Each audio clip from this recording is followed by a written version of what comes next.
اس وجہ سے ہماری نماز قبول نہیں ہوتی اور ہمیں نماز میں سکون نہیں ملتا۔ تو بعض دفعہ ہم نماز کی قرات میں ایسی غلطیاں کر دیتے ہیں کہ ظاہراً تو ہمیں صحیح لگتی ہے، لیکن وہ غلطی ہوتی ہے اور اس کی وجہ سے ہماری نماز ٹوٹ جاتی ہے، جس کی وجہ سے ہماری نماز قبول نہیں ہوتی۔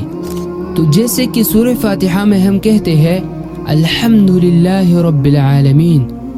تو بعض دفعہ ہم الحمدللہ رب العالمین کی بجائے الحمدللہ رب العالمین کہہ دیتے ہیں، یا ہم سورہ اخلاص میں قل هو اللہ احد کے بجائے ہم کہتے ہیں قل هو اللہ احد، اور اس سے معنی بگڑ جاتا ہے، جس کی وجہ سے نماز قبول نہیں ہوتی۔ اور اس غلطیوں کو تجوید کی اصطلاح میں لحن جلی کہتے ہیں،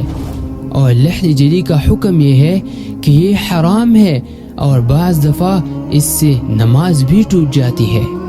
اگر آپ چاہتے ہیں کہ میں پورا نماز تجوید کے ساتھ آپ کے سامنے پیش کروں تو اس ویڈیو کو لائک اور کمنٹ میں انشاءاللہ ضرور لکھیں۔